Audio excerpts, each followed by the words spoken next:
Oi, gente, tudo bem? Estamos começando o programa Brasil Consciência desta semana, nosso primeiro programa de retrospectiva de 2023. Programa Brasil Consciência, que você sabe, é uma realização do SINDICT, o sindicato que representa os servidores públicos federais do INPE, do DCTA, do CEMADEM e da Agência Espacial Brasileira. E no programa de hoje você vai conhecer o NanoMirax, o primeiro satélite científico do Brasil que está prestes a ser lançado. A gente divulgou isso em 2023. Divulgamos também sobre a pesquisa realizada pelo Brasil, cientistas do INPE e da USP, sobre a Amazônia com a ajuda de um avião do Instituto Alemão Max Planck.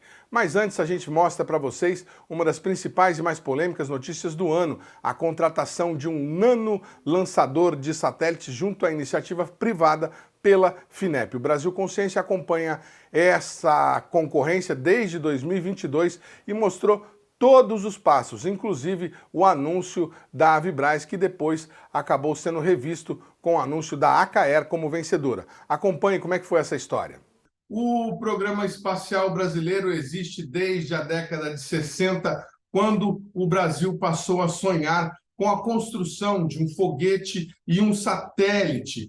Neste período, o Brasil já teve inúmeras tentativas e gastou milhões de reais nesta empreitada, construiu alguns satélites, mas nunca conseguiu realizar o feito de construir um foguete. Tínhamos o VLS, que explodiu matando 21 pessoas, passamos a trabalhar no VLM, que patina com o pedido de recuperação judicial da empresa Avibraz, que estava desenvolvendo um motor S50, e agora, no finalzinho do governo Bolsonaro, a FINEP lançou um chamamento público para a contratação junto à iniciativa privada de um foguete capaz de lançar nanosatélites ou CubeSats ao espaço de até 5 quilos. Essa empreitada deve custar aos cofres da União 190 milhões de reais e tem data para anúncio de vencedores na semana que vem, dia 27. É para falar sobre isso que a gente está aqui conosco virtualmente nessa entrevista com o servidor aposentado do INPE e especialista do setor aeroespacial, José Nivaldo Rinkel, que vai nos ajudar a destrinchar essa história. José Nivaldo, muito bom dia, obrigado por você ter aceitado aí o nosso convite. O que lhe parece desse edital, desse chamamento? Que foguete é esse que nós estamos contratando junto à iniciativa privada? Ele é, digamos, um paliativo aos nossos fracassos de outros lançadores? Bom dia, Zé Nivaldo. Bom dia, Edson. Bom dia a todos. Bom, a respeito desse assunto aí, eu trabalhei no INPE bastante tempo no desenvolvimento de sistema de propulsão e aí tive a oportunidade de acompanhar a atividade do Brasil na área de tentativa de desenvolvimento de foguete e e estudar possíveis alternativas a isso. Já em reuniões anteriores, em publicações anteriores, eu tenho sempre dado ênfase de que o um programa de propulsão para o Brasil, para um país que tem, digamos, ambições autônomas no espaço, ele deveria ser centrado em coisas um pouco diferentes. Então, o Brasil veio progressivamente reduzindo as suas ambições. Começou com o VLS, que era um veículo pequeno, muito difícil de ser viabilizado, e devido a diversos percalços, ele reduziu mais ainda a ambição, passou a chamar um veículo chamado de BLN, com capacidade de lançar 50 quilos nominal. É bom dizer que, quando você começa um projeto com um valor nominal de 50, você provavelmente tem uma incerteza de talvez até 200 quilos. Então, já era bastante viável. E agora reduzimos mais ainda para 5 quilos. Isso aí, do ponto de vista de capacidade de lançamento, é completamente irrelevante. Existe muita atividade no mundo aí, pessoas ou indivíduos, ou mesmo pequenas companhias, dizendo que vão lançar foguetes com essa capacidade. Eu tenho sérias dúvidas com relação a isso, apesar de alguns anunciarem alguns, digamos, sucessos, eu não vejo nenhuma tentativa válida de fazer lançadores para pequenos satélites, ou micro ou nanosatélites. Lançar, mesmo que existam esses satélites, você sempre vai ser mais conveniente lançá-los em batch. Você junta 5, 50 ou 20 satélites e lança de uma vez só. Isso, do ponto de vista técnico e econômico, é indiscutível. Quer dizer, não existe justificativa nem técnica, nem econômica para se fazer veículos lançadores com capacidade abaixo de 100 quilos, por exemplo. Isso aí é impensável. Então, uma tentativa de dizer que vai lançar 5 quilos com uma incerteza de 200 quilos é injustificável. No dia 17 de fevereiro, quando foram divulgados os vencedores. Veja as informações. A Avibraz foi classificada em primeiro lugar para liderar um consórcio com outras 5 empresas que deverão entregar o projeto ao custo de 195 milhões. Mesmo oferecendo o foguete a um custo menor por 192 milhões, a Scenic Engenharia e Comércio ficou em segundo lugar, de acordo com a classificação. Em terceiro lugar ficou a Acaera Engenharia, empresa multinacional que é inclusive parceira da SAB para a produção dos caças Gripen da Força Aérea Brasileira. Ela ofereceu o projeto por um custo ainda menor do que a Scenic, no total 185 milhões.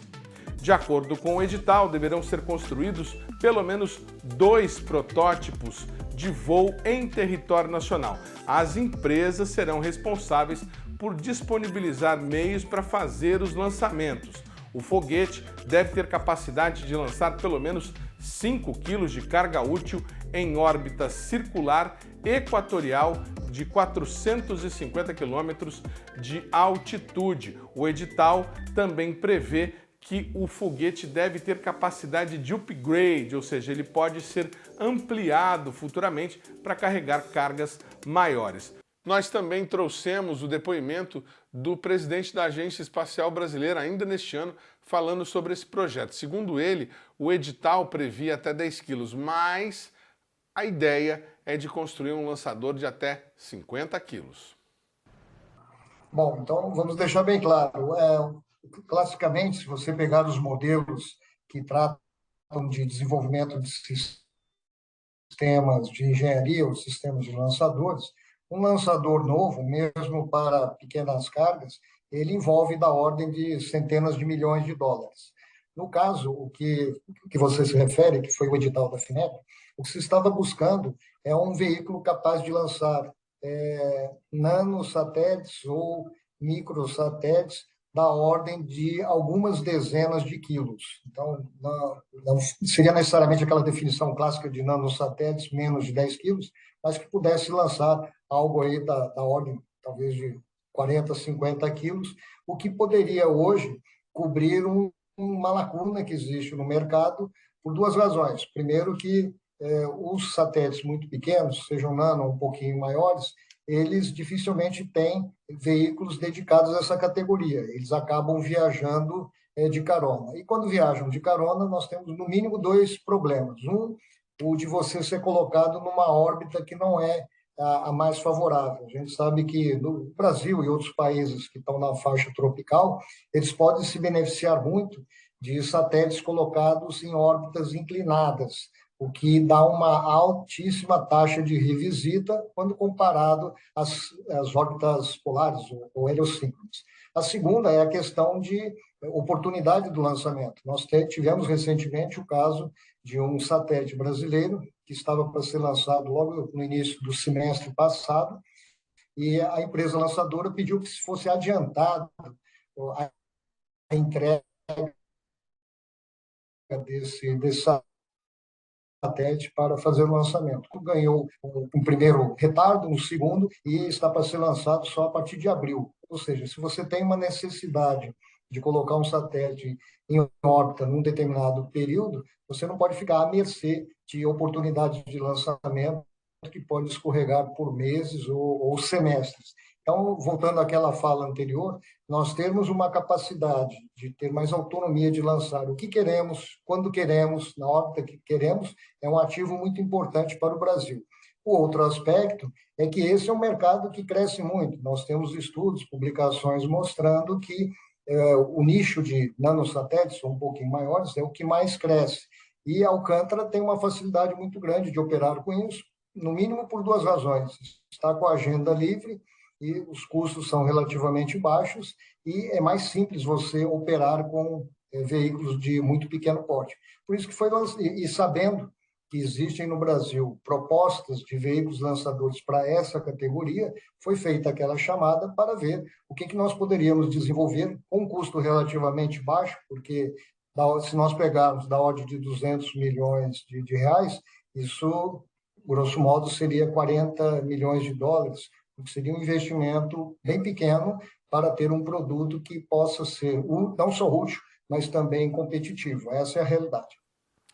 4 meses já se passaram desde o anúncio da Avibraz como vencedora, mas até o momento não foi assinado nenhum contrato. Recentemente, a ministra Luciana Santos e os representantes da FINEP estiveram aqui em São José dos Campos para anunciar investimentos no setor aeroespacial, 360 milhões, mas não disseram nada sobre este contrato. Naquela oportunidade, a gente tentou obter informações e não conseguimos nenhum dado a respeito do andamento do certame com os integrantes da FINEP. A gente insistiu e recebemos a seguinte resposta. A assessoria de imprensa, por e-mail, nos informa que a concorrência está passando por procedimentos internos. O Brasil Consciência insistiu para saber que procedimentos seriam esses depois da declaração do vencedor na lei de licitação ou no estatuto da própria FINEP. A gente perguntou também se o atraso na definição da vencedora não seria lesivo aí à segunda colocada no certame. Perguntamos também se a FINEP estaria de propósito retardando o início, a assinatura do contrato para beneficiar a Avibraz, uma vez que a empresa é aí um patrimônio tecnológico nacional, venceu a licitação, mas está em dificuldade, está em recuperação judicial há mais de um ano e possivelmente não tem todos os documentos, os atestados de regularidade para poder oficializar a contratação por parte da FINEP. A FINEP não se manifestou sobre estas perguntas. A gente continua querendo saber que fim levou o nano lançador de foguetes que o Brasil contratou no ano passado por um custo aí de aproximadamente 200 milhões de reais. Ninguém sabe, ninguém viu. A Avibraz foi a primeira classificada, então houve 5 candidatos, 2 foram desclassificados, as propostas não atendiam as condições do edital, 3 foram classificados, a Avibraz, a ACAE e a CENIC, ou a CENIC e a ACAE, nessa ordem, e a Avibraz, como primeira, foi chamada para assinar o contrato. Ela está num processo de recuperação judicial, isso não se resolveu, embora tenha avançado, ela tenha feito acordos com seus credores, etc., ela não encontra condições jurídicas para a contratação. É uma pena, porque é uma empresa que é estratégica para o Estado, tanto para a área de defesa quanto para a área espacial, de uma forma geral, civil e militar, mas ela não teve condições de ser contratada. E as regras do edital permitem que os seguintes sejam contratados. Então, nós fomos em direção à ACAE e à CENIC, na realidade a FINEP fez isso, e conseguiu essa contratação, você está falando aí, perto de 200 milhões de reais. Que esse contrato é importante para o Brasil? Ele é importante em pelo menos 2 aspectos. Primeiro, nós reforçamos a indústria nacional, porque esse é um dinheiro que vai diretamente para a indústria nacional. Nós reforçamos a indústria nacional. É uma indústria que tem laboratórios no Brasil, que emprega brasileiros no seu quadro, que trabalha para o desenvolvimento com as tecnologias que já foram desenvolvidas no Brasil e novas tecnologias que serão desenvolvidas e ficarão aqui. Então, sob esse aspecto, eu estou investindo na indústria espacial brasileira. E o segundo aspecto é, obviamente, o produto do qual nós estamos falando. Nós teremos, ao final, um lançador de pequeno porte, né, que é um caminho dentro do roteiro tecnológico que nós pretendemos para foguetes de maior porte. Nós estamos falando aí de um lançador de pequeno porte, apenas para registro dos telespectadores, é um lançador com pouco menos de 15 metros de altura. Isso é uma coisa de pequeno porte, podendo lançar satélites, ou seja, vai orbitar satélites, e depende da capacidade e de onde ele é lançado, mas coisas perto de 100 quilos, em torno disso, um pouco mais, um pouco menos, dependendo das condições. O edital falava de 5 quilos. E depois o Coronel Moura, seu antecessor, falou que a ideia estava no edital 5, mas que a ideia era algo em torno de 50. E agora o senhor está falando para a gente que pode chegar a 100. Então já é um satélite um pouco mais parrudo, né? Já dá para fazer mais coisa, não é bem um CubeSat. Por que tem essa maleabilidade na capacidade de payload do foguete? Tem duas coisas. A primeira é o seguinte, era a nossa expectativa inicial. Expectativa inicial antes das propostas aparecerem, né? Antes das propostas aparecerem é o seguinte, eu quero ser capaz de satelizar alguma coisa. Aí você escala a tecnologia para coisas maiores. Mas se eu conseguir satelizar 5, 10 quilos, que é isso, nós estamos falando essencialmente de CubeSats, coisas realmente pequenas, né? Aí eu posso tentar escalar essa tecnologia para tamanhos maiores. Mas as propostas que vieram para nós já eram mais ambiciosas do que esses 5 quilos. Então, esse é um primeiro momento.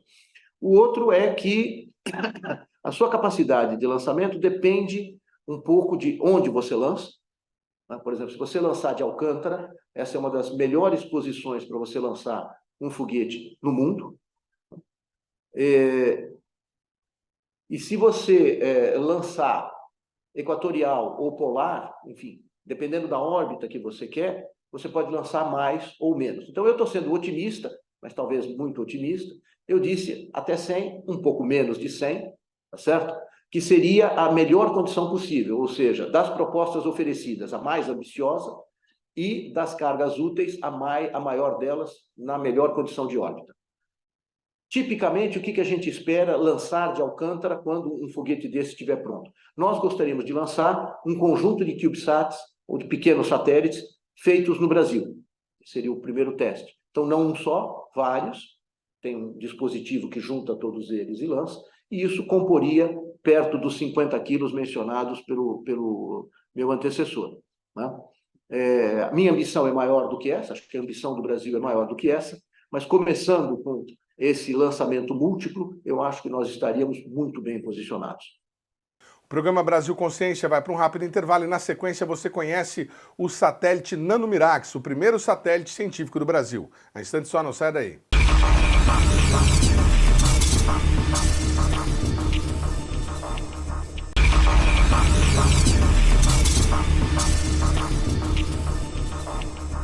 Segundo bloco do programa Brasil Consciência de volta, e a gente fala agora sobre o trabalho que está sendo desenvolvido em parceria entre a USP, o INPE e o Instituto Max Planck da Alemanha. Eles estão sobrevoando a floresta amazônica com o uso de um avião Halo, coletando amostras de ar. Vamos conversar agora com o meteorologista e doutor em ciências atmosféricas, Luiz Augusto Machado, que era do INPE, agora está trabalhando lá no Instituto de Física da USP e que está trabalhando nesse momento, está falando com a gente nesse momento, lá da Amazônia, que vai trazer os detalhes. Doutor, por que vocês estão coletando amostras de ar e numa altitude tão grande? Qual é o objetivo desse trabalho? Boa tarde.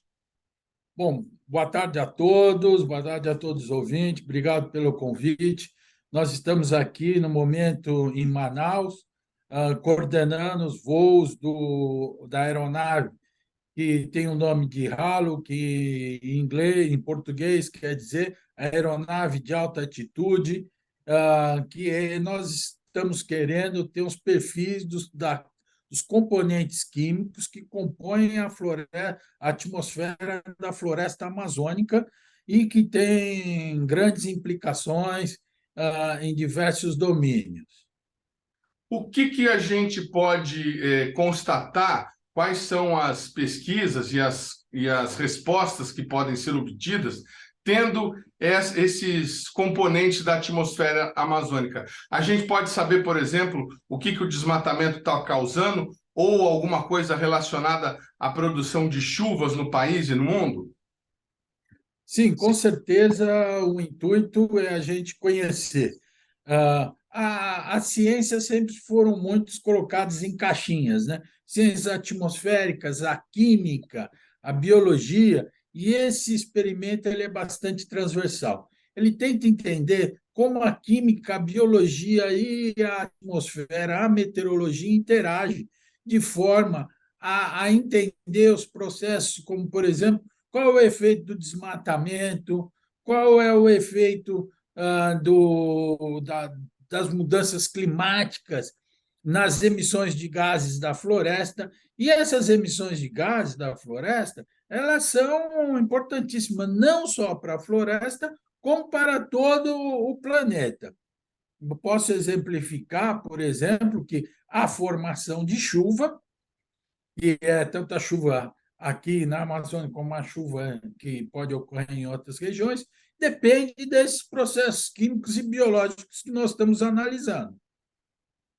Em 2014, já foi feita uma pesquisa, pelo menos assim para leigo, parecida, utilizando também um avião Halley, mais ou menos os mesmos atores, o INPE, o Instituto Max Planck e a USP. Vocês vão comparar dados? É possível estabelecer relação entre uma pesquisa e outra, ou a pesquisa de agora é inédita? Então, esse é o ponto que é a grande curiosidade da pesquisa, é que cada vez que você vai entendendo o processo, aparecem outras coisas interessantes. Durante essa campanha de 2014, o experimento que chamava Acredite com Chuva, nós estávamos mais preocupados em entender como a poluição de Manaus modificam as nuvens na floresta. Então, a gente teve inúmeros resultados, entendemos perfeitamente como essa poluição modifica as nuvens, mas nesse experimento nós descobrimos que lá em altos níveis, em torno de 13 mil metros, 14, 15 mil metros, a gente encontrava uma quantidade de partículas pequenininhas, muito grandes, que a gente não sabia. Essas partículas que a gente chama de nanopartículas, porque elas têm da ordem de tamanho de 10, 20 nanômetros, elas têm da ordem de 40, 50, 60 mil partículas em 1 centímetro cúbico. Então, era uma quantidade muito grande, a gente não entendia, e esse experimento foi designado efetivamente para entender como essas partículas se formam e qual a importância dele no contexto de manter a floresta, de fazer a chuva e outros pontos. Agora, como é que vocês conseguiram essa parceria com o Instituto tão conceituado mundialmente como o Max Planck? Como é que vocês conseguiram que eles cedessem esse avião que, se as informações que eu obtive estão corretas, não seria possível com os recursos que a ciência brasileira tem hoje de ser obtido e fazer essa pesquisa dessa forma como está sendo feita? Bom, eu vou começar pela última parte da sua pergunta e dizer que só esse experimento ele tem um orçamento da ordem de 30 milhões de reais. 30 milhões de reais, nós, assim, a FAPESP, que é o órgão que tem um fomento à pesquisa enorme, é importantíssimo para o desenvolvimento da ciência no estado de São Paulo, no Brasil, tem os projetos que são chamados de temáticos, são projetos especiais que você precisa ter um alto nível, equipe, multi-instituições. O financiamento é em 5 anos da ordem de 5 milhões. Você entende que para 1 mês de medida aqui nós estamos gastando 30 milhões. Então, é assim, só para aquilatar o custo da ciência que é. Nós temos uma parceria muito grande com o Instituto Max Planck há mais de 15 anos. Nós temos a Torre Ato, que é o observatório da Torre Alta da Amazônia, e é junto com o Max Planck. Então, a gente conjuntamente já trabalha na Amazônia há muito tempo para entender qual é esse processo químico e físico, mas limitado à altura da torre, que é de 320 metros. Então, lá nós temos muitos dados, e essa torre está sendo extremamente importante, que a gente realiza vários voos em espirais em cima dela, até 15 mil metros de altitude. Então, ela é, vamos dizer, uma ancoragem das medidas na superfície. Mas nossa parceria vem daí e das questões que a gente vem levantando com o conhecimento dos resultados do ato, que permite organizar esses voos nessa aeronave, que voa até 15 mil metros de altitude. Para vocês terem uma ideia, uma aeronave comercial voa a 10 mil, ou seja, a gente voa ainda mais 5 mil metros para cima, permitindo realmente ver para onde que todas essas partículas estão indo. Doutor, nós estamos vivendo tempos bicudos de fake news e politização de tudo, principalmente da ciência, né? Haja visto o que aconteceu aí durante a pandemia. Qual seria o interesse dos alemães em colaborar com a pesquisa brasileira? Eles estão fazendo isso de uma maneira a ceder recursos para um país subdesenvolvido, alguma coisa filantrópica, algo assim? E se, né, há algum risco à soberania nacional desse avião ficar sobrevoando a Amazônia, mapeando o nosso território? Tem gente que tem esse tipo de paranoia, a gente tem que explicar o óbvio ultimamente. Então, bom, primeiramente, não é um subsídio, nada, é uma parceria. Por exemplo, no caso do ato, é um financiamento de 50% Brasil, 50% alemão. É a forma de se fazer ciência. Nós, no Brasil, temos essas limitações de recursos, então, fazer ciência de alto nível. O Max Planck, ele tem, lá no Max Planck de Química, ele tem 3 prêmios Nobel. É o jeito de se fazer ciência de alto nível, de você fazer conhecimento novo, de publicação na Science, na Nature, né? Então, esse conhecimento novo você só consegue através de investimentos. Para o voo dessa aeronave, nós temos que fazer uma requisição que é muito restritamente analisada pelo CNPq, que chama de licença científica. Ele é passado pela defesa, pelos instrumentos para o SGI, por todos os critérios de análise. Essa aeronave não tem nenhuma câmera, nenhum instrumento olhando para a superfície, é só medida de gases. E todos os voos são acompanhados de observadores brasileiros, as nossas cópias do dado ficam aqui, não tem, assim, vamos dizer que alguém falasse, mas não, isso daí não é verdade, é só desculpa. Nós não estamos voando em área sem nuvem, nós estamos voando em cima das nuvens, que é onde a gente quer entender o processo. Ou seja, não dá para ver a superfície, a gente está interessado na ciência mesmo. Nós temos que entender que o desenvolvimento de um país depende do desenvolvimento da ciência. A gente só vai ter condição de conhecer por que é importante a gente fazer essas medidas. Porque a gente vai conseguir entender, se a gente tirar a floresta, qual é o problema que vai ocorrer com o clima do Brasil.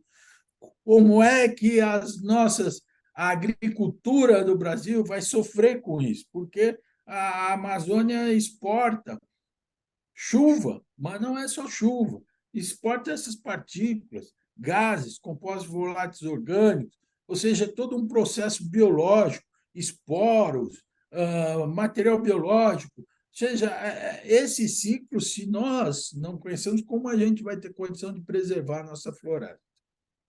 O senhor falou que a Amazônia exporta chuva, mas tem um detalhe também, né? Tem uma questão importada. O Saara interfere na Amazônia e, por causa disso, essas pesquisas em caráter mundial são comuns de acontecer. Será que o senhor podia explicar para o nosso telespectador de uma maneira assim, que a gente leigo consiga entender qual que é a relação de uma coisa com a outra?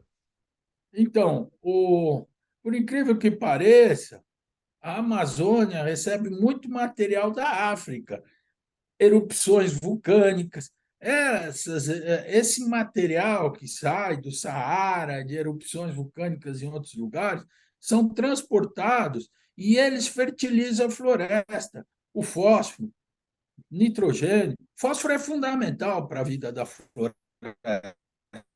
Tem um artigo que acabou de ser publicado pelo pessoal do INPA mostrando a importância do fósforo na produção de matéria orgânica da floresta.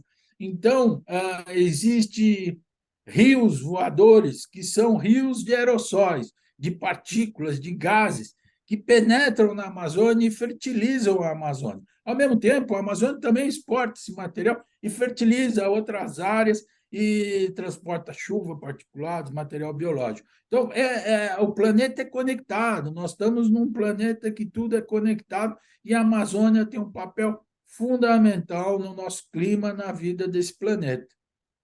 Imagino eu que com essa pesquisa vocês conseguem, inclusive, detectar se está havendo muito fósforo, pouco fósforo e outras substâncias aí nesse rio de material, nessa nuvem de material, vamos chamar assim, que está vindo pela atmosfera para a Amazônia. Por falar em desenvolvimento, o senhor ia dizer alguma coisa, professor? Pois não. Não, eu ia só falar que a gente tem instrumentos de medidas de gás e de composto. Infelizmente, de fósforo nessa aeronave não tem, mas nós temos, assim, monóxido de carbono, metano, compostos orgânicos voláteis, que é o material que a floresta, o gás que a floresta exala, e ozônio, e são muitos tipos de gases diferentes que a aeronave mede. O senhor me desculpe a ignorância sobre os instrumentos que o avião carrega. Eu queria fazer uma outra pergunta. O senhor falou sobre desenvolvimento da ciência no país. Quantas pessoas no Brasil estão mobilizadas nesse momento por conta desse trabalho que vocês estão fazendo? E quantas delas são aí estudantes, bolsistas, mestrandos, doutorandos, que estão aprendendo a fazer essa ciência de medição atmosférica? Então, eu gostaria de começar falando até da aeronave, quando veio em 2014 aqui, nós publicamos 2 números especiais em revista internacional de pesquisa, na revista de Física e Química da Atmosfera, uma revista importantíssima, 2 volumes especiais com dezenas de artigos, muitos produzidos, muitas teses de doutorado, mestrado. Meus alunos publicaram lá, pelo menos, só os meus alunos publicaram pelo menos uns 10, 15 artigos lá, e formou uma nova geração. Alguns desses alunos já estão na Universidade de São Paulo, em outras universidades. Então, realmente é algo que fomenta, e esses dados vão ficar sendo usados por 10 anos, pelo menos 10 anos, do pessoal trabalhando com isso. E, no momento, nós temos aqui o pessoal, tentamos trazer o pessoal da Amazônia, da Universidade Estadual do Amazonas, do Instituto Nacional de Pesquisa da Amazônia, que se motive e aprende. É extremamente importante a formação de pesquisadores aqui na Amazônia que residem e vão estar aqui protegendo, cuidando, estudando a Amazônia. Existem alunos de São Paulo, da Universidade de São Paulo, do INPE. Eu não saberia te dar o número total, mas é em torno de aqui. Veja, uma coisa é quantas pessoas estão aqui, que deve ser em torno de 30 a 20 pessoas brasileiras, mas, assim, quantas pessoas vão usar é muito maior. É exponencial o número, porque isso fica. Fora essas medidas diretas, a gente tem o que a gente chama de modelos. São modelos matemáticos que preveem como o ar sobe, como a floresta libera, e esse pessoal, eles não precisam estar aqui. Eles vão usar esses dados para validar os modelos, para a gente ter um modelo que reproduza tudo que ocorre nessa atmosfera, para a gente poder entender. Então, tem a componente de modelagem que vai ser extremamente forte. E em maio, a gente já vai ter o primeiro workshop, que é o workshop que vai ser de análise básica do experimento. Essa modelagem, ela pode ajudar em questões como, por exemplo, estudos de plantio na Amazônia, onde é possível, onde não é possível, o que precisa ser feito para tentar diminuir o desmatamento ou chegar à conclusão do ponto de não retorno, quando é esse ponto, estamos nos aproximando, não estamos nos aproximando, existe algo nesse sentido? Bom, deixa eu tentar ser um pouco mais, deixa eu tentar ser um pouco mais específico. O modelo, o estudo, ele de alguma maneira ele indica como que a gente deve fazer o manejo da floresta, tanto para a agricultura quanto para a preservação? Olha, esses modelos permitem realmente ter um conhecimento de mudanças da floresta, mudanças do clima, de formas diferentes. Então, a gente vai ter que trabalhar no futuro com esses modelos para entender qual é o efeito de deflorestar a Amazônia, qual é o efeito de modificar tal área. A gente vai poder realmente, no futuro, ter um instrumento que vai permitir entender muito melhor todas essas questões e mesmo o que chama desse ponto de não retorno, se ele existe ou não, o que vai ocorrer, se a floresta efetivamente, qual é o efeito de você retirar a floresta e assim por diante. O senhor falou de um workshop em maio, já tem data definida, local, quem quiser ter informações, acompanhar alguma coisa pela internet ou presencialmente pode participar? Nós temos assim, em tempo real é mais complexo porque a gente está com os dados que nós acompanhamos, mas é limitado o que a aeronave está vendo, que a gente tem uma sala de discussão, a gente vai vendo. Hoje, por exemplo, nós tivemos um voo muito interessante.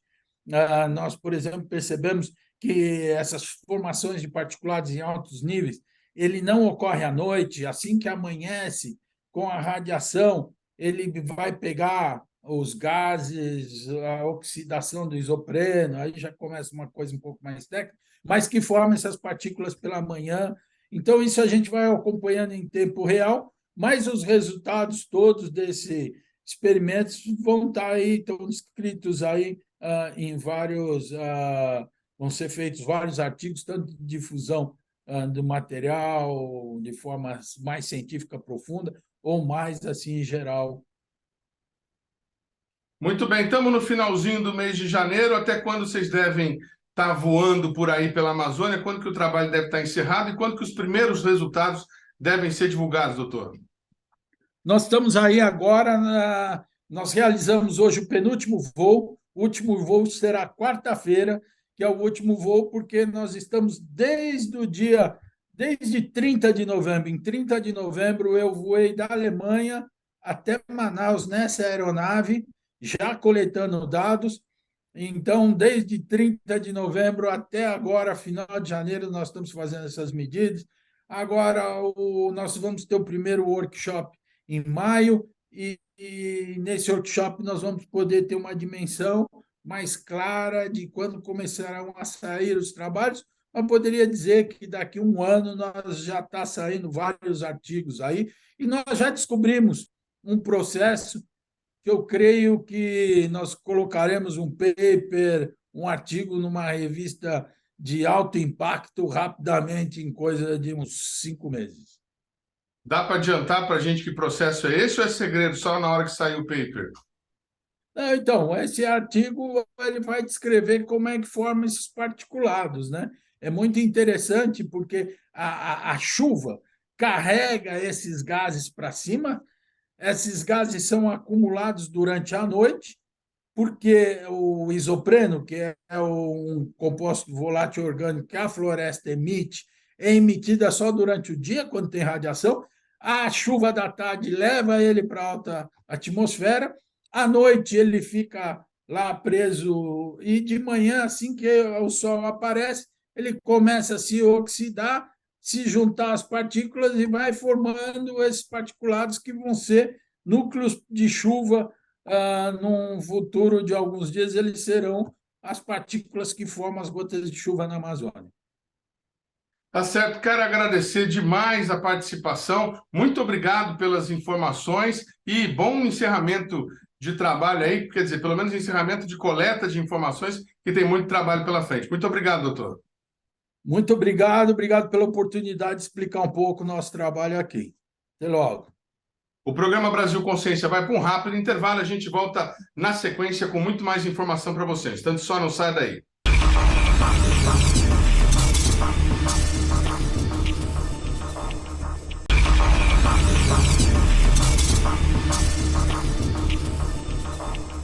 Terceiro bloco, e a gente fala agora sobre o satélite NanoMirax, que deverá ser o primeiro para a pesquisa astronômica do Brasil. João, conta pra gente, que projeto é esse aí que vocês estão trabalhando aqui no CEA? Então, esse projeto ele chama-se NanoMirax, né? Então ele se refere a uma missão maior em satélite, denominada MIRAX, que significa monitor e imageador de raio-x. E esse aqui é uma espécie de versão miniaturizada, né? que cabe num CubeSat, que é essa estrutura aqui, que vocês estão vendo, né? Que é padronizada. Então, hoje em dia, existe um grande número de missões desse tipo que estão sendo lançadas ao espaço. E a gente resolveu, então, porque a missão Mirax tem uma série de obstáculos aí para ser desenvolvido e colocado no espaço, mas, enquanto isso, a gente está desenvolvendo uma versão miniaturizada que tem objetivo de detectar e localizar na esfera celeste explosões cósmicas, né?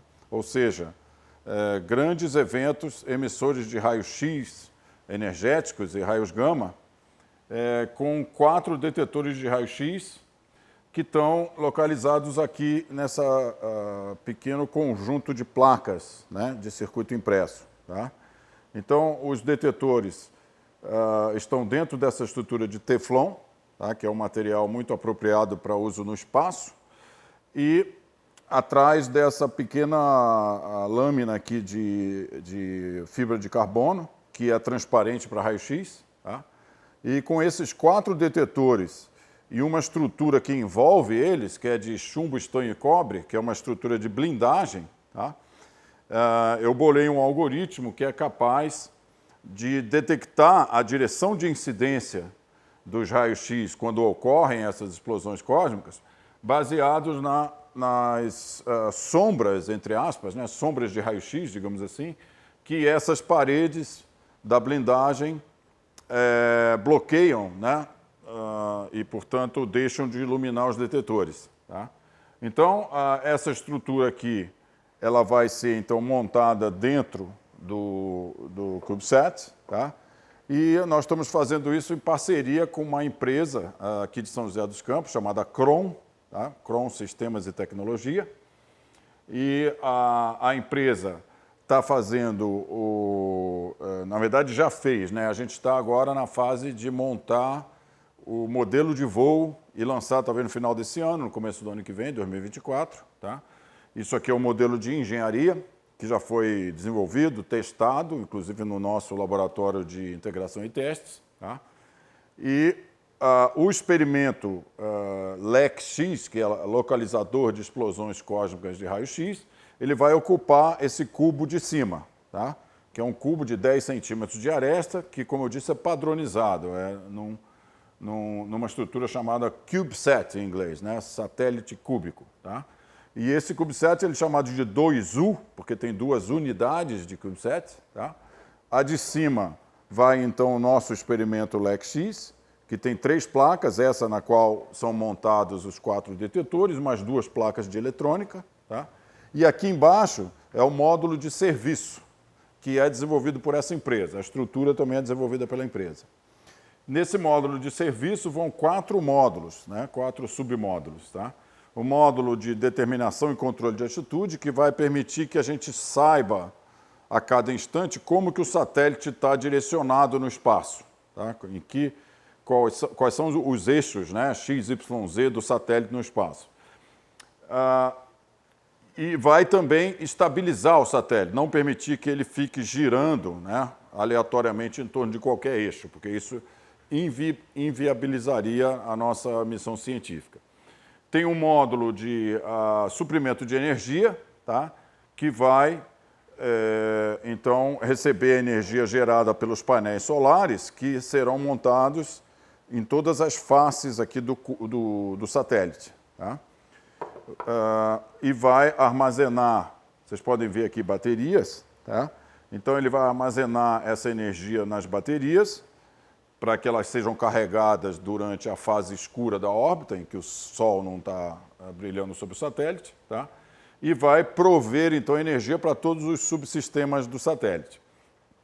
E tem mais 2 outros módulos que nós estamos importando, tá? da empresa Isis, holandesa, que é o computador de bordo do satélite, e o sistema de telecomunicações, que funciona em frequências de dezenas de megahertz, né? Então, isso a gente desenvolveu todo o software para isso e vai permitir, então, que ele seja lançado. A gente ainda não contratou o lançamento, mas vamos fazer em breve, tá? E permite, então, que o satélite seja lançado e funcione em órbita baixa, deve ser órbita da ordem de 700, 750 quilômetros, tá? Para uma duração aí a gente espera de um ano e meio de vida útil. Você falou sobre uma missão Mirax e que essa é a Nano Mirax. Essa missão Mirax também era de vocês aqui do CEA-1? Vocês também pretendiam fazer uma versão dessa maximizada? Sim, e ainda temos esse sonho, né? Quer dizer, o Mirax foi uma missão que surgiu nos anos da década do ano 2000, tá? Que é uma missão num satélite bem maior, né? Da ordem de 100, 200 quilogramas, com uma grande câmara de raio-x, imagiadora, tá? E a ideia dessa missão seria, então, mapear partes do céu, medindo o fluxo e o espectro e energia de raio-x de um grande número de fontes de raio-x, tá? Nós temos essa câmara basicamente, parcialmente desenvolvida. Nós temos um projeto de balão chamado Proto-Mirax, que a gente está com algumas dificuldades também de fazer o lançamento, mas ele também está em desenvolvimento. E a ideia é fazer uma versão qualificada para espaço dessa câmara de raio-x e lançar no espaço. Mas isso ainda depende de financiamento, de outras prioridades, etc. Mas essa câmara já foi feito um estudo de missão, né, desse tipo de missão, com estudo de que plataforma de satélite ela poderia ser colocada, etc. E a gente ainda tem esse objetivo de lançar um satélite de raio-x competitivo a nível internacional e, com isso, colocar o Brasil, né, fazer uma primeira missão astronômica brasileira em satélite. A gente já mostrou no programa o balão, né, que demonstraria aí em larga escala esse sensor que vocês estão trabalhando aí, o sensor, né? A câmera que vocês estão trabalhando miniaturizada no satélite. E aí você está falando para a gente que tanto o Mirax quanto o balão vocês ainda estão sofrendo aí com a dificuldade. Existe alguma perspectiva próxima para o balão? Como é que está o desenvolvimento do balão? Bom, nós temos vários problemas aqui. O pessoal do lançamento de balões, houve uma reestruturação no INPE, né? Esse pessoal está tentando ainda se localizar na nova reestruturação e eles estão também já com idade para se aposentar, né? Que é um problema muito sério aqui no INPE, né? Então, talvez alguns deles já se aposentem esse ano. Então, nós temos um problema de reposição de pessoal, tá? Outro problema é que houve uma tempestade, uns 3 anos atrás, que destruiu praticamente o hangar principal do Centro de Lançamento de Balões em Cachoeira Paulista. A gente ainda está tentando recuperar esse centro, tá? E houve uma empresa parceira também, num projeto que eu tinha com a FINEP, que não terminou todo o sistema de controle de altitude da gôndola, né, de balão. Então, isso tudo atrasou o projeto e nós estamos tentando meios aí de reerguer toda essa infraestrutura, né? E da nossa parte também tem algum trabalho para terminar a câmara e poder lançar os balões. Nós temos já 2 balões para fazer esse lançamento, mas existe esse problema tanto de pessoas quanto de recursos financeiros, tá? E o satélite é uma questão de priorização, né, da cadência de satélites do Programa Espacial Brasileiro, que sofre muito com mudanças de governo, de ministros e presidentes da agência, etc. A gente está sempre reconfigurando o sistema. E, enfim, todos os países missões científicas são difíceis, né, porque elas não têm aquele apelo mais comercial, como missões de meteorologia ou de sensoramento remoto e tal. Mas a gente não perde a esperança, né, e temos a esperança ainda de fazer um satélite astronômico aqui no nosso país. Pode-se dizer que esse Nano Mirax é um demonstrador de conceito prático do que vocês querem fazer com o Mirax? Perfeitamente. Tá? Quer dizer, uma coisa que eu acabei não falando é que, além desse objetivo científico, um objetivo tecnológico dessa missão é testar muitas coisas que a gente pretende usar numa missão maior, né, no Mirax, no espaço pela primeira vez. Então, esses detetores aqui infelizmente não dá para ver, são 4 pequenos detetores de 1 centímetro por 1 centímetro, né, e 2 milímetros de espessura. Na verdade, a missão Mirax seria um grande número, né? Na verdade, um arranjo 13 por 13, portanto 169 detetores, que estariam no plano de detetores do Mirax. Então a gente vai testar isso no espaço, a gente vai ver como ele funciona, qual é o ruído de fundo que ele mede, né? E também vários outros subsistemas aqui pequenos, mas que a gente já vai ganhar herança, né, tecnológica para a missão Mirax. E por que a importância de fazer essas detecções de raio-x no espaço? Vocês estão pretendendo criar um satélite que faça medição de onda gravitacional? Não de onda gravitacional em si, né? Mas hoje, como as ondas gravitacionais estão sendo observadas desde 2015, é muito importante que se localize as fontes no espaço de onde vêm essas ondas, tá? Porque os grandes telescópios de ondas gravitacionais, observatórios, eles têm muito pouca capacidade de localização da fonte. Ele mede a fonte, consegue, inclusive, descobrir se são buracos negros, se são estrelas de nêutron, quais são as massas, etc., mas ele não tem poder de localização na esfera celeste de onde que veio o evento.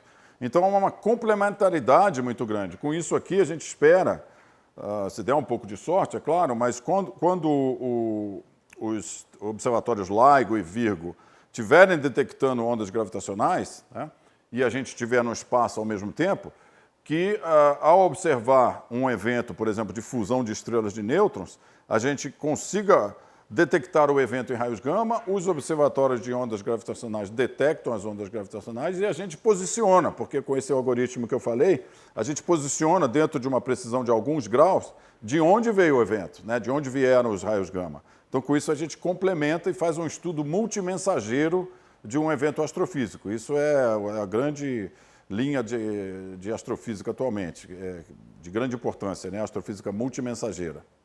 Quando começou esse projeto do Nano Mirax e qual que é o estágio que vocês estão hoje? Você falou em modelo de engenharia e para modelo de voo. O que está faltando para vocês terem esse modelo de voo apto para fazer lançamento?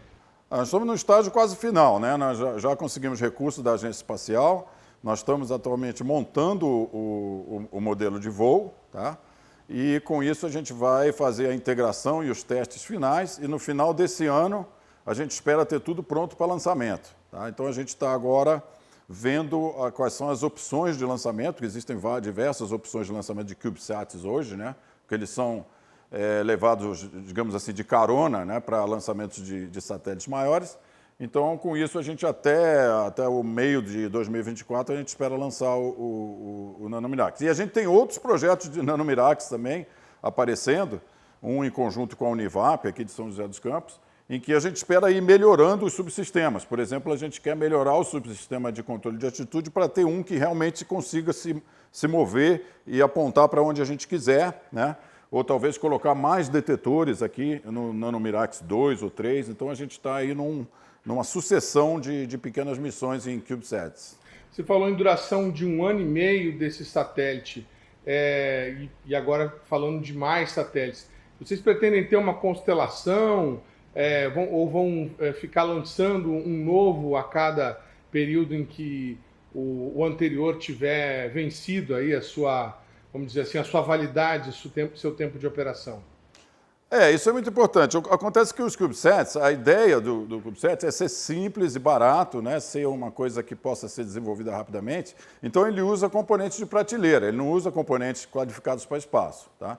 Então, isso limita a duração da missão. Muitas vezes você não consegue passar muito de 1 ano porque os componentes falham, né?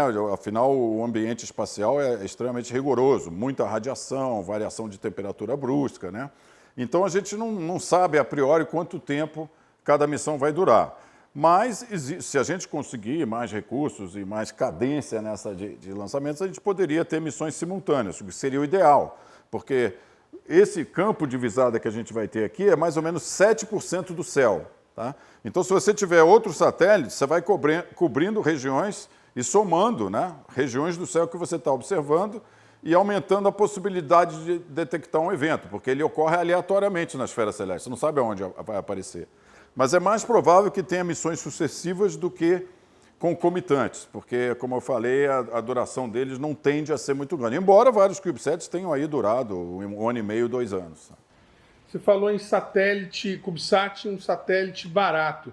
Qual que foi o custo aí para desenvolvimento, modelo de engenharia, modelo elétrico e agora esse modelo de voo que vocês estão finalizando? Quanto custou esse projeto para que vocês pudessem finalmente poder concluir aí o NanoMirax?